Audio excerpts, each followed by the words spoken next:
The vote was 7-0. They did not even debate it long. The Council of Aligned Species had been meeting for 11 hours when the representative from the Vorath Dominion stood up and said the word that ended everything: expulsion. He said it the way someone says a thing they have already decided. Calm, final, like closing a door. Humanity had 48 hours to leave. Admiral Sira Voss heard the news the way most people hear news that destroys their world from a stranger, through a screen, while she was eating something she would never remember. A junior officer knocked on the frame of her open door and said, "Admiral, they voted." His face told her the rest. She put down her food. She did not speak for a long moment. Outside the porthole of her quarters aboard the ISV Reckoning, the stars hung the way they always did. Indifferent, patient, like they had been waiting for this. "How long do we have?" she said. 48 hours to clear the frontier line." She nodded. "Get me Commander Hale." The door closed. She sat alone in the silence. It had started, as most disasters do, with a misunderstanding that powerful people chose not to correct. 6 months ago, a human exploration ship, the Ardent, a science vessel with 12 crew and no weapons worth nomming, had crossed into what the Kelthari Empire called the Pale Margin. Not a war zone, not a restricted territory, a stretch of dead space that the Kelthari had never formally claimed, never mapped, and never bothered to mark. Humans had been surveying it for 3 years. Then the Kelthari decided they wanted it. So they decided, retroactively, that it had always been theirs.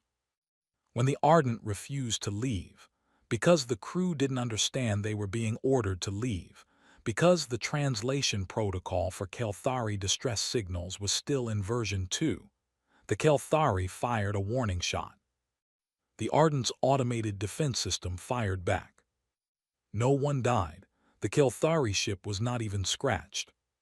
But the story the Kelthari told the Council was different. In their version, humanity had sent an armed vessel into sovereign space, ignored a formal declaration of territory, and opened fire without provocation. They called it a first strike. They used that phrase in every language the Council spoke, and they said it 11 times during their testimony. And by the time the human delegate tried to offer the actual censor logs, the room had already made up its mind. 7-0. The censor logs were entered into the record and noted and ignored. Voss had served in the unified human fleet for 23 years. She had negotiated 3 separate treaties with the Vorath. She had sat across a table from Kelthari admirals and eaten their food and learned 6 words of their language and meant them. She had believed, the way people who do the work always believe, that things could be built, that the work mattered. She understood now that it had mattered to exactly no one but her. Commander Hale arrived within 4 minutes. He was a big man, dark-skinned, with a face that had stopped being young a long time ago. He sat across from her without being asked and folded his hands and waited. "We have 48 hours, she said. "Yes." "How many ships are in range of the frontier line?" Hale pulled up his data pad. 31 warships, 14 transports, 9 science vessels, plus the civilian convoys that were already moving, another 60 or so scattered across the inner systems. We can consolidate to maybe 80 ships if we move now. What's on the other side of the frontier? He paused. He knew what she was asking. She was asking what everyone was afraid to say. "Nothing mapped," he said. "The deep dark, beyond the last relay beacon, uncharted for at least 400 light-years in any direction." "Good," she said. He looked at her. "We go in," she said. "All of us. Every ship that will follow. We do not scatter. We do not beg. We do not look for a corner of the aligned systems to hide in while they decide what to do with us." She picked up her water glass and held it with both hands. "We go into the dark and we do not come back until we have something they will regret throwing away." Hale was quiet for a moment. Then he said, "That could take years." "Yes. We don't know what's out there." No. He nodded slowly. All right. The 48 hours were not dignified. The council had issued the expulsion order publicly, broadcast across every aligned frequency, in every registered language, so there would be no ambiguity. Every species in the galaxy knew.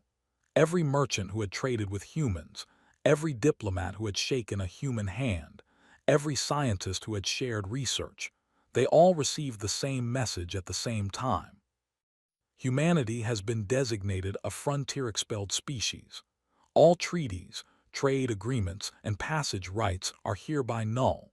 Any vessel found in aligned space after the deadline will be considered in violation of Council law. What that meant in practice, the human ships that had been docked at Voreth stations were asked to leave immediately. Port fees were suddenly, retroactively, tripled.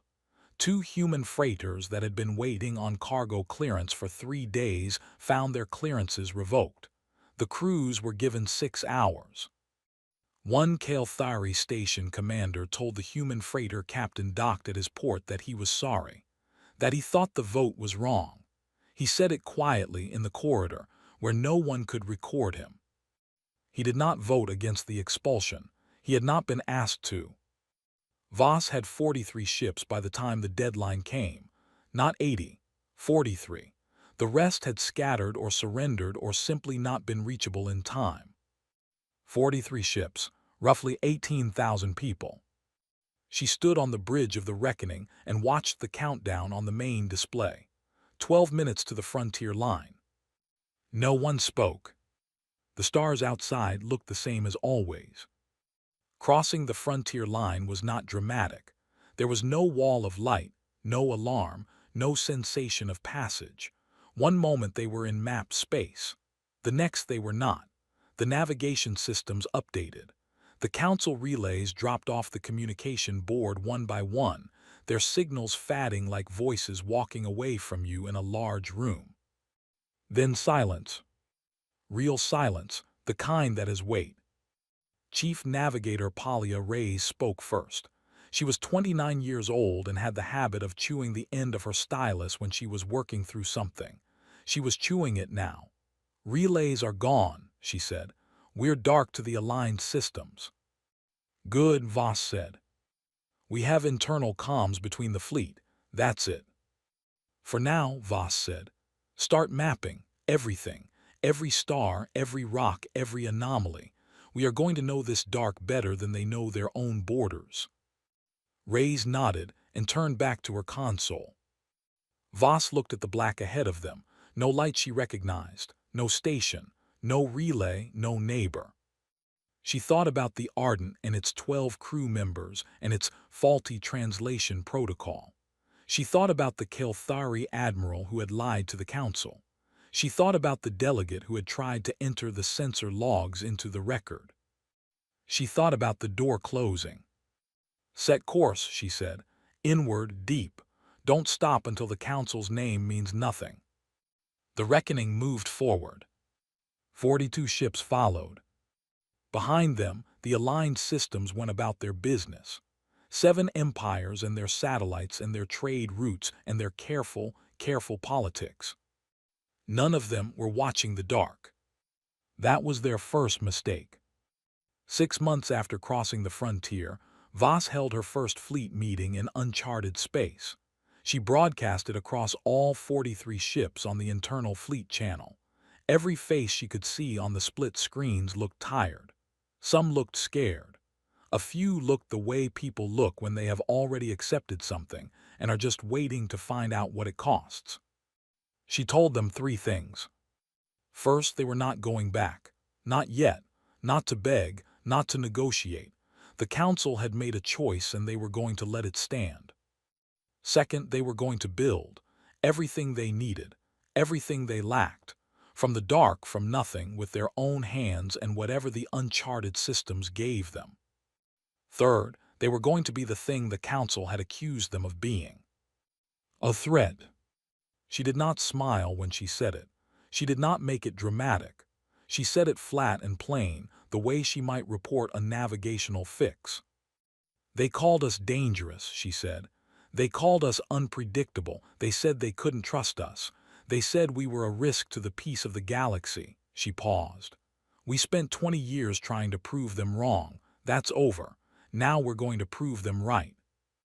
The screens were quiet. "Questions?" she said. Nobody asked any. That was the day humanity stopped trying to be reasonable. The first thing they found in the dark was a graveyard. Not a metaphor, an actual graveyard, or what was left of one. A debris field 2 light years past the frontier, spread across 6 million kilometers of dead space. Ships, old ones, different designs, different sizes, different species of origin. Some had been there long enough that the metal had started behaving like rock. Navigator Reyes called it a boneyard. The name stuck. Voss sent survey teams in. What they found was a catalog of everyone else the Council had thrown away. The oldest wrecks were Ahari, a species the aligned systems didn't talk about anymore, for reasons that became obvious quickly. The Ahari had been expelled 200 years ago. Their ships were primitive by current standards, but built with a kind of desperate ingenuity that Voss's chief engineer, a small quiet woman named Dara Menk, called gorgeous in a horrible way. Every component served 3 functions. Every design choice was driven by scarcity. They had nothing, Menk said, floating in her environment suit inside the shell of a Ahari cruiser, her light cutting through 2 centuries of darkness. And they made this from nothing. That's something. There were Preth vessels too, and Salori, and 2 ship types that matched nothing in the human database, unnamed species, unknown histories, all expelled, all gone somewhere or gone entirely. Voss looked at the boneyard and felt 2 things at the same time: grief for the ones who hadn't survived it, and something else, cold and clarifying. She was not the first. This had happened before, and the Council had survived it every time because the expelled never came back with anything the Council feared. She was going to change that. The first settlement was not beautiful. They found a system 4 months into the deep dark, 3 planets around a dim yellow star, 2 of them dead rock, 1 of them marginal. Not livable, not exactly, but workable. Breathable atmosphere if you didn't mind a headache for the first 2 weeks while your body adjusted. Gravity a little heavy. Soil that would grow things if you were patient and mean about it. They called it Threshold because it was. The transports landed first. Then the science ships. The warships held orbit and watched the dark for anything that might be watching back. Nothing was. Nothing moved. The uncharted systems in those first months were profoundly, mercifully empty. The humans built. They did not build prettily. Voss had been in enough military camps to know that the first structures are always ugly, prefab walls and jury-rigged power lines and roofs that don't quite seal. Threshold's first settlement looked like someone had argued with a construction manual and both parties lost. But it went up fast. Humans had always been fast when they were scared and had something to do with their hands. Within 3 months, they had a working habitat for 4,000 people. Within 6, they had the first manufacturing unit online. Within a year, they had built 3 more ships from raw materials mined off the dead rocks in the system. Not warships, not yet. Freighters mostly, supply haulers, the unglamorous architecture of survival. Dara Menk was responsible for all of it, and she looked like she hadn't slept properly in 11 months, which was accurate. "You need to rest," Voss told her. "Later," Menk said. She always said later. "What are you working on now?" Menk pulled up a schematic on her data pad. It was dense, very dense, the kind of diagram that communicated volumes to people who understood it and looked like abstract art to everyone else. "Drive efficiency," she said. "The Council's standard drives work on Verath field compression. Everyone uses them, we use them. But I've been running numbers on an alternative approach, using the compression wave inverted. You lose about 15% of your efficiency in normal space." She paused. "You gain about 40% in interstellar transition." Voss looked at her. "You're talking about a faster drive." I'm talking about a much faster drive, not light speed. Nothing breaks light speed, but the gap between us and a Voreth cruiser at transit speed. Mink tapped the screen. That gap closes by a lot. We could cross their fastest warship's transit time in about 60% of the duration. Voss was quiet for a moment. Build it, she said. I'm already building it, Mink said. I just wanted you to know. That was the thing about Dara Mink. She didn't ask permission. She informed you of facts. The second thing they found in the dark, the thing that changed everything, came 18 months after the frontier crossing. Reyes found it first. She was running a long-range scan on a star cluster 3 light-years out, charting for the database when she picked up a signal that didn't match any known frequency. Not Council standard, not anything in the registry, but structured, patterned, unmistakably intelligent. She reported it to Voss at 300 ship time. Voss was awake. She was almost always awake. Play it, she said. The signal played. It was a series of repeating pulses, short, long, short, then a gap, then a variant, then a longer sequence. Reyes had already started working on it. She had a translation framework up on the secondary screen, still half-built. How long has this been broadcasting? Voss asked. As far as I can tell, decades, maybe longer. It's a beacon. Reyes chewed her stylus. Someone put it out there and left it running. Someone the Council knows about. If they did, it's not in any database I have. Reyes paused, which either means it's something new or it's something the Council didn't want people to find. Voss stared at the signal readout for a long moment. Plot a course, she said, quietly. We go with 2 ships only, Reckoning and the Farich. We don't announce this to the fleet until we know what we're looking at. What if it's dangerous? Everything out here is dangerous, Voss said. That's never been a reason not to look. What they found at the source of the signal was not a station or a ship or a weapon. It was a library. A physical library, a structure built into the side of a small moon, sealed and pressurized. Its entrance marked with 7 different symbol sets that Reyes eventually identified as 7 different languages, all meaning the same thing. Come in. Read. Leave better than you arrived. Inside, data storage. Thousands of years of it. Technology files, navigational charts, historical records, biological data, weapons research, engineering schematics. All of it old. Some of it ancient. Left there by someone or several someones who had wanted it to survive them. There were records of species the Council had expelled. There were records of species the Council had erased. There were records of what had happened to the ones who had gone into the dark before humanity and never come back, not because they failed, but because the Council had hunted them down when they started building something worth fearing.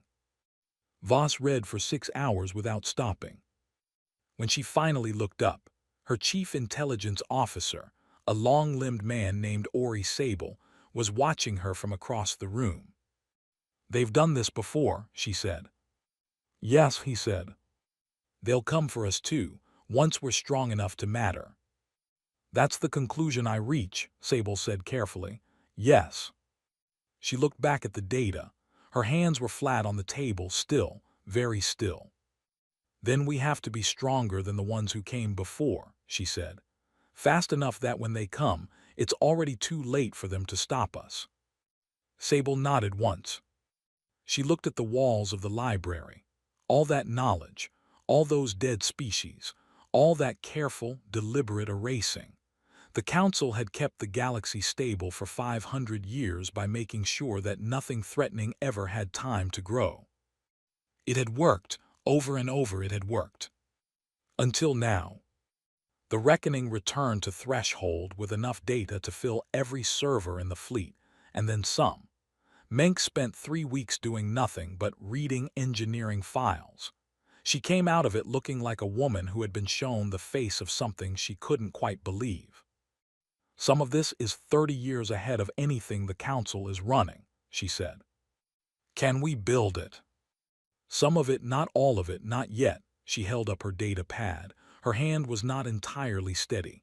But Admiral, some of these weapons designs, some of these drive configurations. She stopped. She looked for the right word. They're wrong, she finally said. Not flawed, wrong, in the sense that they do things that should not be possible according to everything we were taught, but the math checks out. Voss looked at her.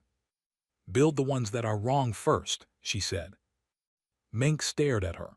Then she laughed. It was a short, sharp sound, the kind that escapes you before you decide to let it. Yes, Admiral, she said. Outside, on the surface of Threshold, the ugly first settlement had grown.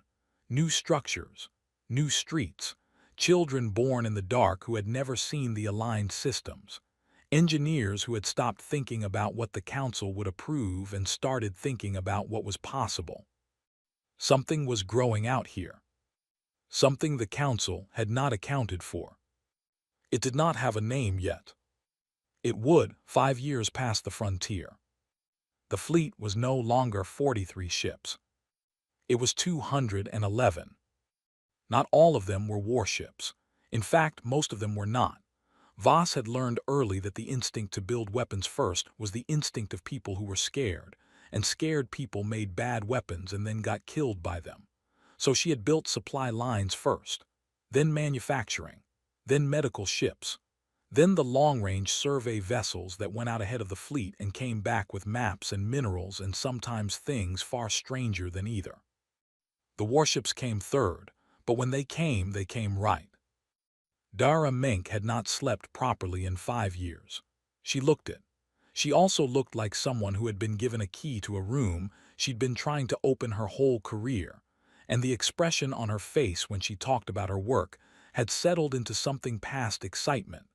A kind of focused ferocity, the look of a person who has found the one thing they were supposed to be doing. The drive was done. The inverted compression drive, the fleet called it the bleed because of what it looked like from outside when a ship entered transit, a dark smear across space like ink dropped in water, 40% faster than the Council's standard. Quiet too, hard to detect.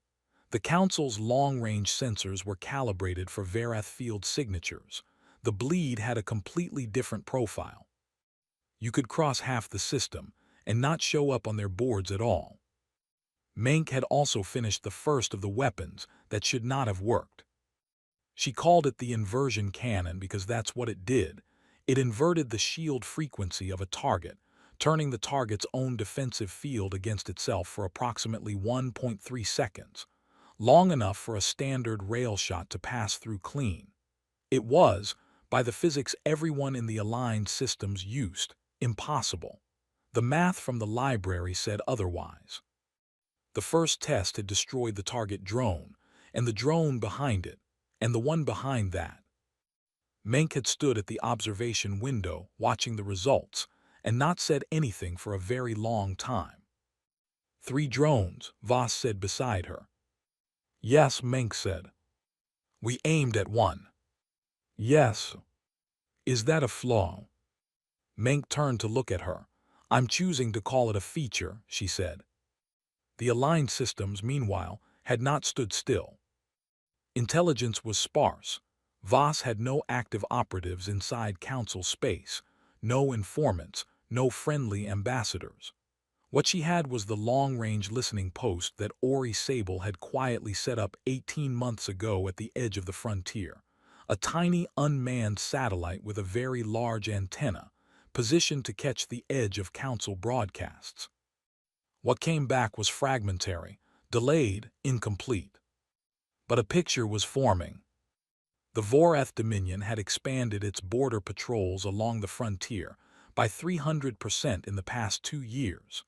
They had also pushed a resolution through the Council.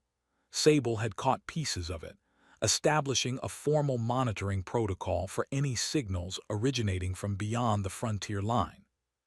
They were watching for the expelled. That was interesting. They had never bothered before. The Ahari hadn't come back. The Preth hadn't come back. None of them had, so why watch now? Sable had a theory.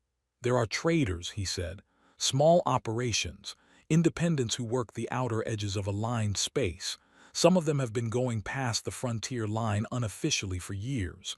Black market runs, salvage, he paused. The word has been getting out, quietly, that there's something out here.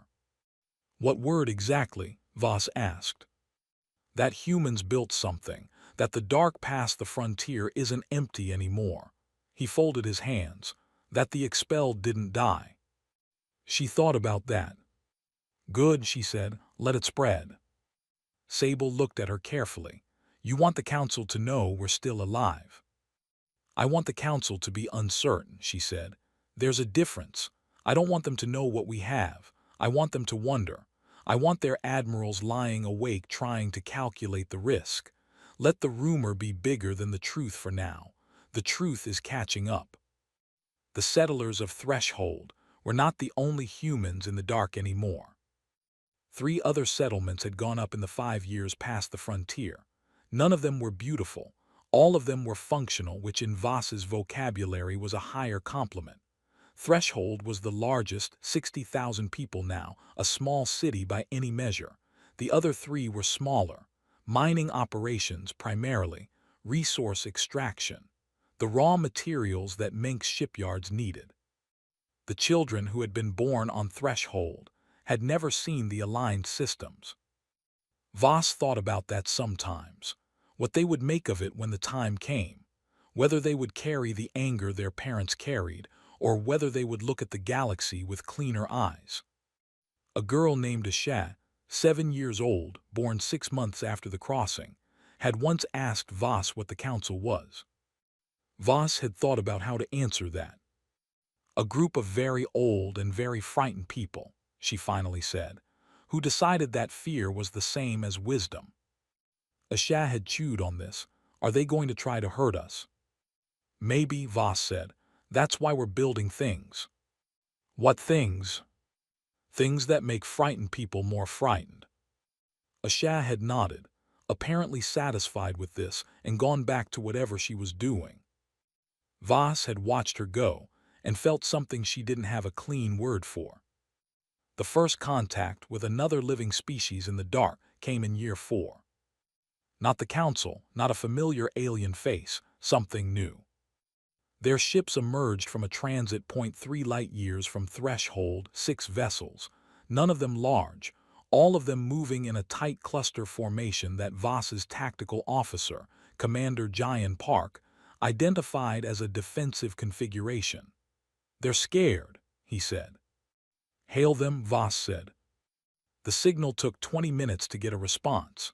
When the response came, it was audio only, a clicking, rhythmic language that the translation system flagged as partially matchable to one of the languages in the library's database. Reyes worked on it for 4 hours. What she got was imperfect, but workable. The species called themselves the Wrath.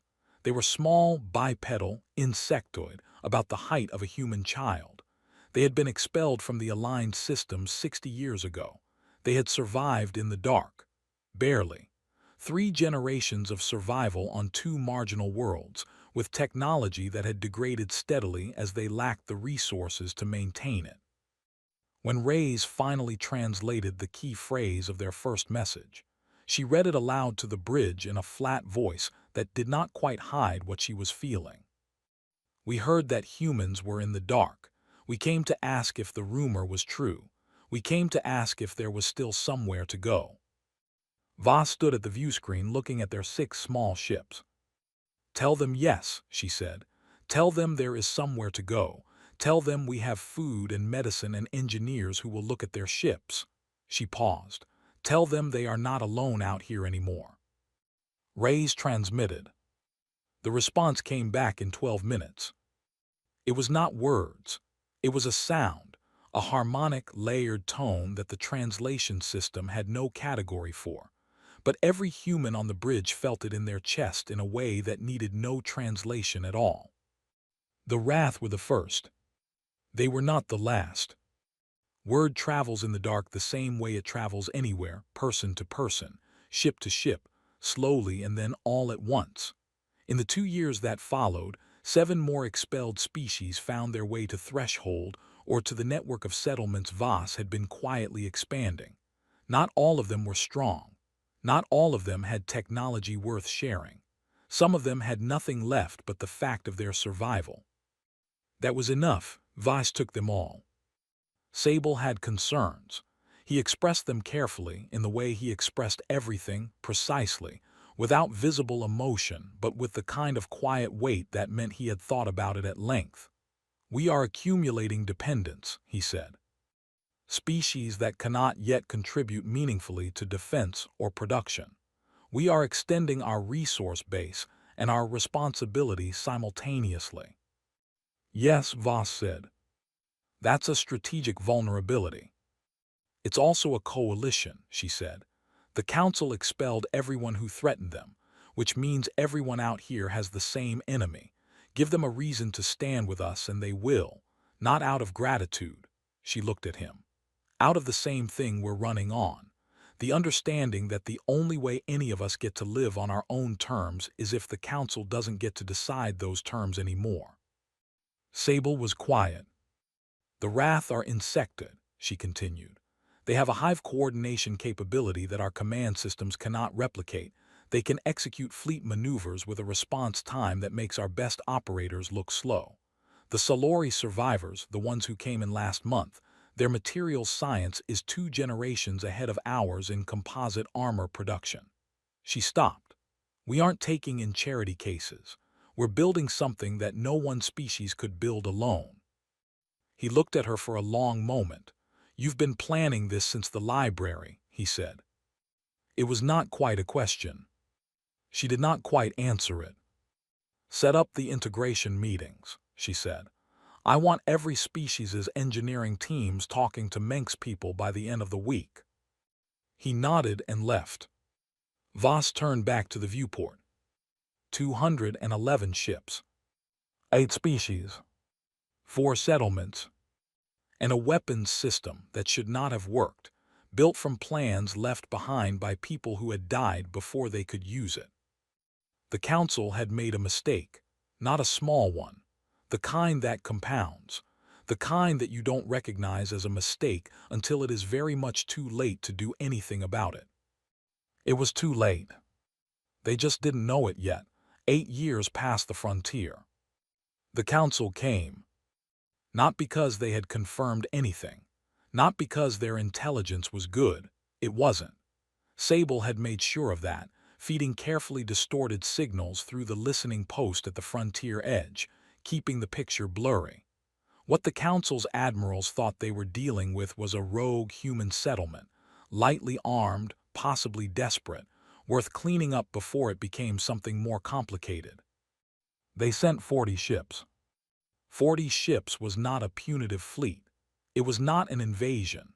It was the force you send when you expect light resistance and want room for error.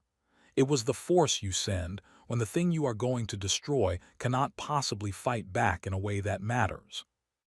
Voss received the warning 6 hours before they crossed the frontier. The warning came from an unexpected source. A Voreth trade captain named Essek who worked the outer systems and had been quietly sympathetic to the humans for years. One of the black market runners Sable had always suspected were talking too much. He sent a burst transmission to the listening post. 4 words. "Fleet incoming, 40 ships." Then his signal cut out and did not come back. Voss looked at the message for a long time. She thought about Essek, whoever he was, whatever he risked to send those 4 words. "Thank him later," she said, "if we can."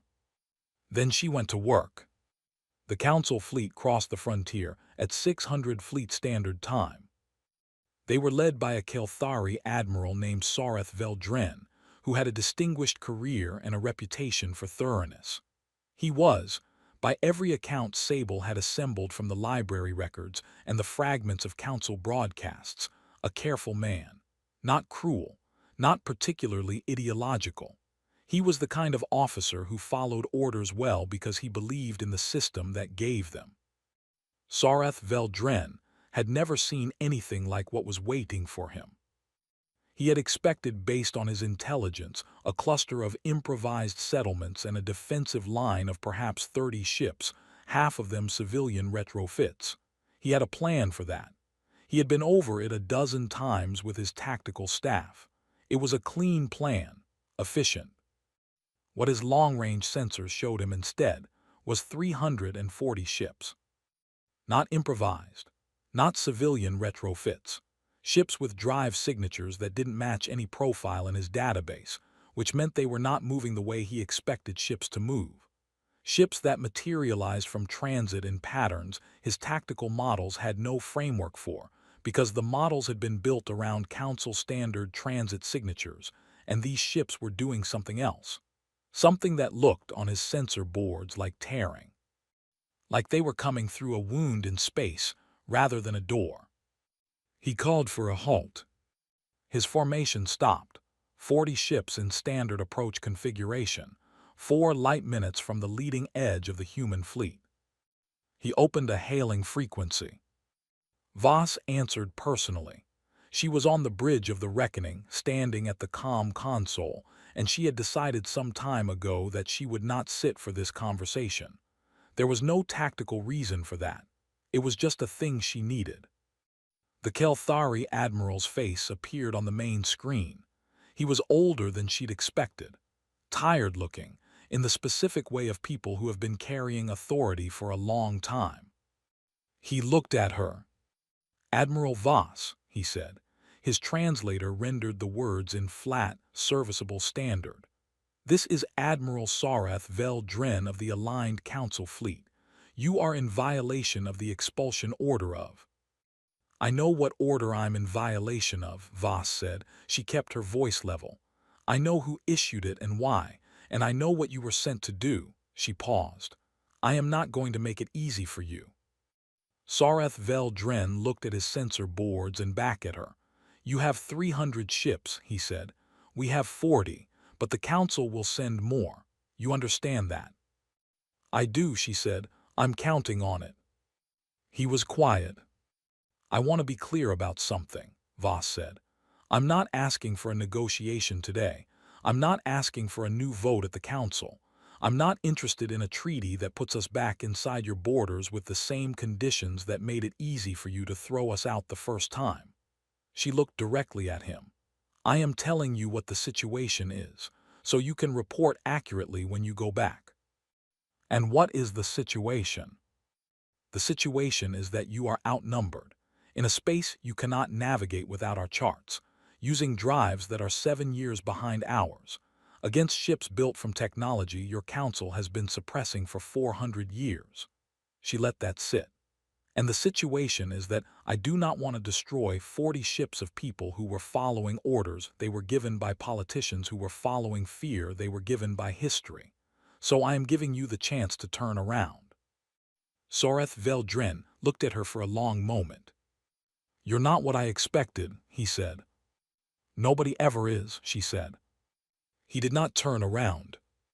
To his credit, or perhaps because turning around was not a choice his orders allowed him, he held his position and sent a message back to the Council requesting further instructions. That took time. The Council's nearest relay was 9 hours away at signal speed. For 9 hours, 40 Council ships sat at the edge of the human fleet and waited. Voss used the 9 hours. She did not attack. She had no interest in the opening move. Instead, she moved her fleet into a configuration that Jayan Park called the curtain, 340 ships spread across a volume of space so large that any route the Council fleet tried to take, any direction they tried to run in, there were human ships in the way. Not close, not threatening, just there, everywhere, no matter where you looked. She had learned something in 8 years in the dark. Fear is not about what you do. It is about what you make the other person imagine. Let them look at your fleet from inside the curtain for 9 hours.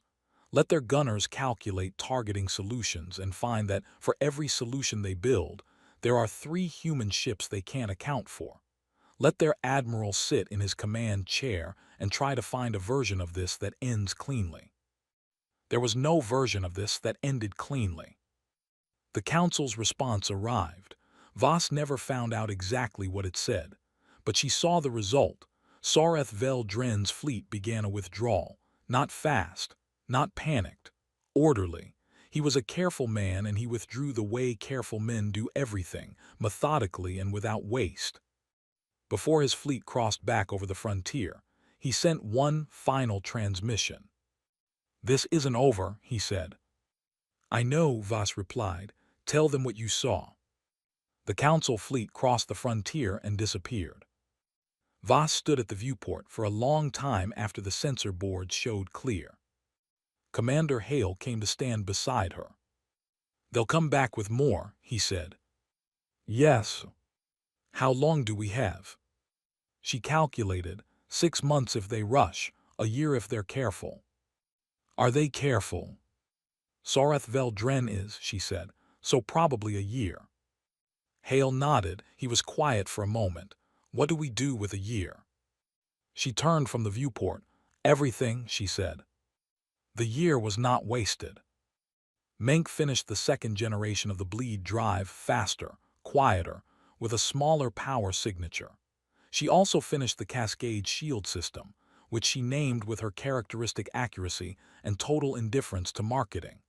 What it did: it absorbed a weapon impact and redistributed the energy through a chain of secondary emitters, dissipating the force across the hull rather than concentrating it at a single point. A hit that would punch through standard shield plating would, on a Cascade-shielded ship, cause vibration. Uncomfortable, not fatal. She also finished a weapon she had been working on privately for 3 years and had not shown Voss until now. She called it the Signal. What it did was quieter than the inversion cannon and smaller, and looked, from the outside, like a standard long-range communication array, because the housing was exactly that. But what it transmitted was a narrow, modulated pulse that interfered with the Verath field compression at the heart of every Council standard drive. A ship hit by the signal didn't explode. It didn't crash. It just stopped, cold, dead in space. Every drive, every weapon system, every powered process that ran on a Verath compression core off. Complete shutdown. "Recoverable?" Voss asked. "In about 4 hours if they have good engineers," Menck said. "The field resets on its own eventually." "Can we hit multiple targets?" "Simultaneously, right now I can hit 6. Menck tilted her head. "I'm working on a wider array, maybe 12. 12 ships stopped cold. In a fight, not destroyed, stopped, sitting in space while your tactical situation collapsed around them." "It's not a killing weapon," Voss said. "No," Menck agreed. "It's a humiliating weapon." Voss looked at her. "I think we need both," Menck said. The coalition that Voss had been building was beginning to function the way a coalition needs to, not as a collection of separate peoples with separate interests who had agreed to be polite to each other, but as something with shared weight, common understanding. The Wrath's hive coordination had been integrated into the fleet's tactical AI. The Solori's composite armor was on every new ship that came out of the yards. 2 of the unnamed library species, whose technology Menck had spent 2 years decoding, had contributed drive designs that nobody on the engineering team fully understood, but that tested clean every time. There were now 14 species in the dark. Combined fleet strength, over 400 ships. Sable put together a briefing package and presented it to Voss without visible emotion, and then watched her read it. "We are no longer a refugee fleet," he said when she looked up. "No," she agreed, "we're not. The Council will not see us that way. They will see us as an existential threat." "Good," she said, "that's what we are." He paused. "What do we do with that?" She thought about Sareth Veldren's face on the comm screen, the tiredness in it, the order following, the system that had sent him out here without the information he needed to make a real decision. She thought about the 7-0 vote, the sensor logs that nobody read, The Ardent with its 12 crew and its translation protocol that was still on version 2. We give them a choice, she said. The same one I gave Dren. Come with everything you have or come to talk, but they don't get to pretend anymore that this space doesn't exist or that we can be swept out of it. And if they come with everything they have. She set down the briefing package. Then we show them what the dark made us into, she said. Outside, in the shipyard that had grown around Threshold, 4 new destroyers were sliding out of their construction berths. Their hulls were dark. Their drives were quiet. Their weapons should not have worked by any physics the aligned systems taught. The year was not over. They kept building. The Council did not send 60 ships. They sent 280. Voss found out from the same source, or almost the same source. Essek, the Voreth trader, had somehow survived. He sent a second burst transmission to the listening post, and this one was longer, messier, clearly sent in a hurry. It contained the fleet number, the departure point, the approximate timeline, and 3 words at the very end that did not need translation. I am sorry. Sable spent 4 days trying to identify exactly who Essek was and why he kept doing this. He never found a clean answer. Some people, he concluded, simply believed things that their civilization did not reward them for believing, and they did what they could with that, quietly, at risk. Voss had his transmission flagged and saved, not for intelligence value. She just thought someone should remember it. 280 ships crossed the frontier on a gray morning, ship time, with Sareth Vel Dren back in command, and 6 other Kelthari admirals distributed through the fleet. The Council, it seemed, had decided to show that they were serious. Voss watched them come on the sensor boards. Count, she said. 283, Reyes said. Mixed composition, Voreth heavy cruisers on the flanks, Kelthari destroyers in the forward elements, Preth support vessels, those are the ones with the long-range batteries. She chewed her stylus. They built this fleet to fight something they've thought about carefully. How long to engagement range? At their current speed, 4 hours. Voss turned to Park. Formation. The hammer, he said, that was what they called it. It was not a subtle formation. It was not designed to deceive. It was 411 ships arranged in a configuration that said, very clearly, we know exactly what you're doing and we have an answer for all of it. 3 wings, each led by a Wrath coordination unit. The signal arrays on the outer wings. The inversion cannon platforms in the center. And the dark ships, the ones Menk had built from the library designs that should not have worked, held in reserve behind everything, invisible on standard sensors. Voss stood at the center of it and thought about what she was about to do. She was about to change history. Not just human history, the history of this galaxy. Whatever happened in the next 4 hours, things could not go back to what they had been. Either the Council destroyed the fleet and expunged the dark and scrubbed the evidence of everything that had been built here, or the Council lost, and the aligned systems would have to reckon with the fact that the thing they had thrown into the dark had come back as something they could not throw away again. She thought about the 7-0 vote. She thought about the Ardent and its 12 crew. She thought about the library on the small moon and all the names in it that the aligned systems had erased. She opened the fleet-wide channel. This is Admiral Voss, she said. Every ship, every species, every person who had followed her into the dark or found their way there on their own. 14 species, 400 ships, 8 years, she stopped. What we built out here, they said we couldn't. They said nothing survived past the frontier. They said the dark was empty. She looked at the sensor board showing 283 incoming ships. Let's show them what empty looks like. She closed the channel. Park begin. The Battle of the Frontier, which would be called by different names in different places for decades afterward, lasted 4 hours and 11 minutes. The first phase belonged to the signal. The outer wings moved forward under Wrath coordination, faster, more precise than anything Council tactical doctrine had prepared for, because the Wrath didn't process commands sequentially. The coordination happened simultaneously across 20 ships at once. The Council's targeting systems, built for opponents who gave them reaction time, kept getting the wrong answer. The signal arrays fired in the opening minutes. 12 ships, 12 drives stopped cold. Dead in space. 12 holes in the Council formation, all in the first wave, all in the Voreth heavy cruisers on the flank. The ships the Council had put there specifically to prevent a flanking attack. The flanks collapsed inward. The formation that had been built carefully over months of planning fell apart in 8 minutes. Soreth Vel Dren adapted. Voss had expected that.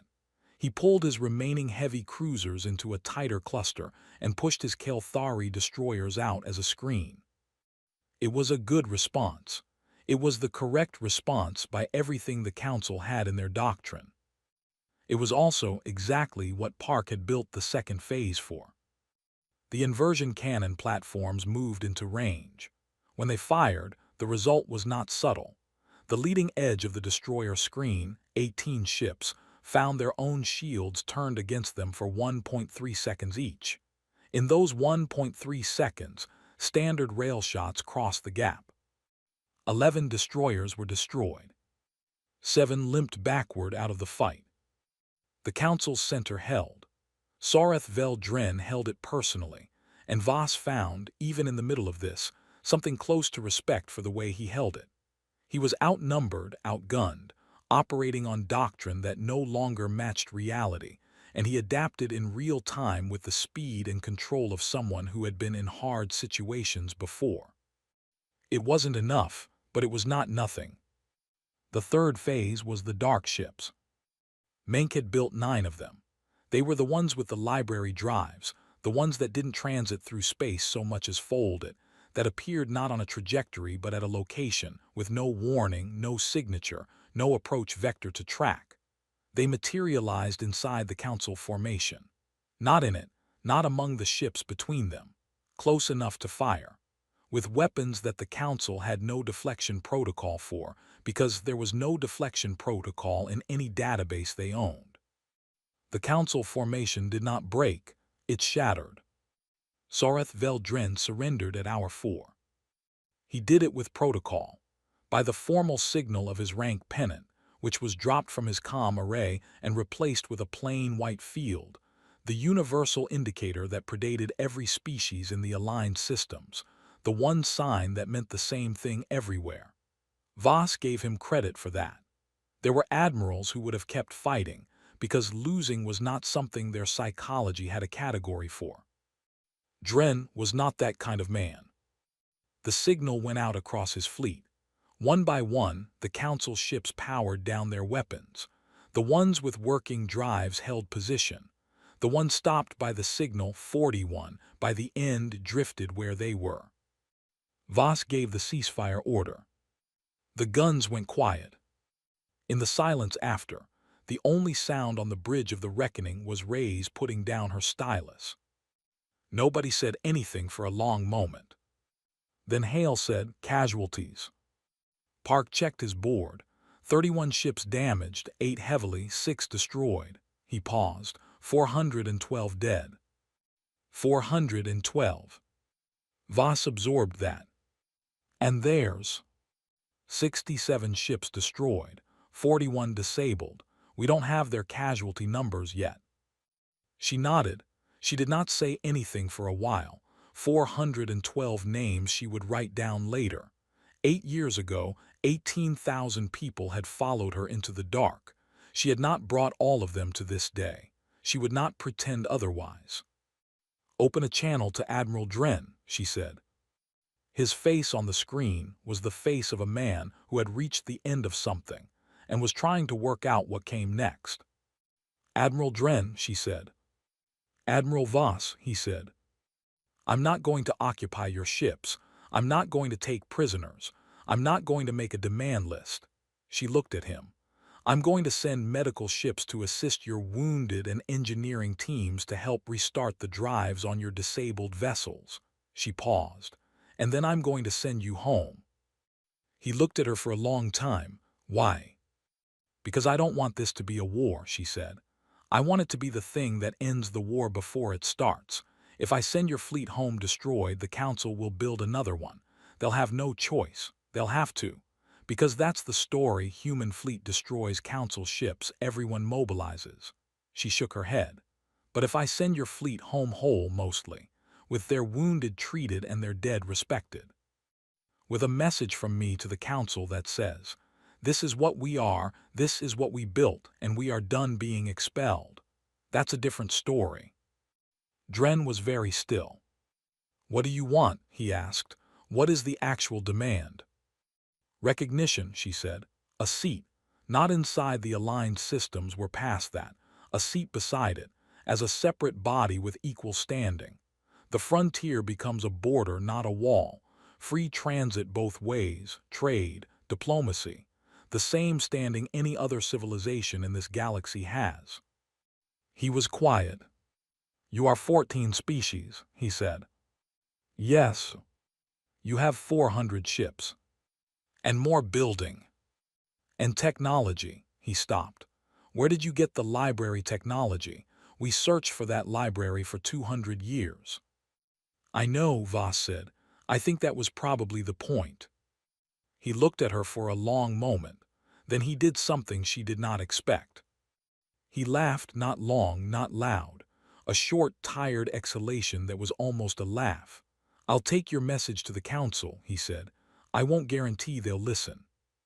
"I know," she said, "but you'll take it, because you are a man who reports accurately. That's why they sent you twice." She let that sit. "Tell them what you saw, all of it. Don't soften it. Let them understand what 48 hours in the dark built." 48 hours, he said. "You built this in 8 years." "We had good materials," she said, "and we were angry." The Council voted 6 weeks later. It was not 7-0. It was not even close to 7-0. The vote was 4-3 in favor of opening recognition talks with what the official resolution called the Frontier Compact, the 14-species coalition that had built something in the dark that the Council's best military fleet could not destroy. Sable brought Voss the news. He read it to her from the transmission in his precise and expressionless way, and then he looked up. 4-3, he said. "Who voted against?" "The Kelthari, the Vorath, and one of the smaller members, the Teln." He paused. "The other 4 voted in favor. 2 of them were species who had trade agreements with humans before the expulsion." Voss nodded slowly. "It'll hold." "For now," he said, "with the obvious caveat that political arrangements are not permanent." "Nothing is permanent," she said. She walked to the viewport.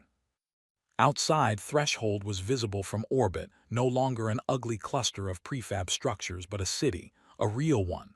Lights and movement and the shapes of things that had been built by people who intended to stay. To the west of the main settlement, the shipyards glowed. New keels, new ships. Not because the war was coming, not today, but because this was what they did now. This was what they were. A girl named Asha, now 13, was in a school that had not existed when she was born. She was studying engineering. Her mother had told Voss this at a fleet event 2 weeks ago, with the specific quiet pride of a parent who does not want to oversell it. Voss had thought about that a lot in the weeks since. The children who had grown up in the dark did not carry the expulsion the way their parents did. They did not have the memory of the vote, the 48 hours, the door closing. They had the dark and the ships and the work and the understanding that they were part of something. They would inherit a coalition that had recognition and a seat and a border that was a border, not a wall. They would also inherit the library and the bleed drive and the weapons that should not have worked and the knowledge that when the aligned systems had thrown humanity into the void and waited to see nothing come back, what had come back instead was 400 ships and 14 species, and the largest fleet any empire in that galaxy had ever faced in open space. Not because humans were built for war. because they were built for this, for the impossible situation, for the absolute minimum of resources and the maximum of necessity, for the dark where the maps ran out. Throw humans into the nothing, give them 8 years and a reason. See what they build. Voss stood at the viewport and watched Threshold turn slowly in the light of its dim yellow star. Behind her, the bridge of the reckoning moved with its ordinary rhythms, voices and console sounds, and the quiet efficiency of people who had learned each other deeply over years of close proximity in the dark. She thought about the Ardent, 12 crew, faulty translation protocol, a border that wasn't a border, a crime that wasn't a crime, a vote that was 7-0. She thought about the library and all the names of the erased. She thought about Essek, the Voreth traitor. I am sorry. She thought we knew, you did what you could. She did not say it out loud. There was no one to say it to. She turned from the viewport. Status, she said. All clear, Ray said, fleet nominal. Shipyard reports the Vow, and the Unbroken clear their berths tomorrow morning. 2 new ships. Good, Voss said. She sat down in her chair. The dark outside was the same dark it had always been. She had learned in 8 years what the dark was actually for. Not a punishment. Not an end. A place to become something that the light had not been willing to let you become. The reckoning held its orbit. Behind it in the shipyards, 2 new hulls waited for the morning. They were not the last.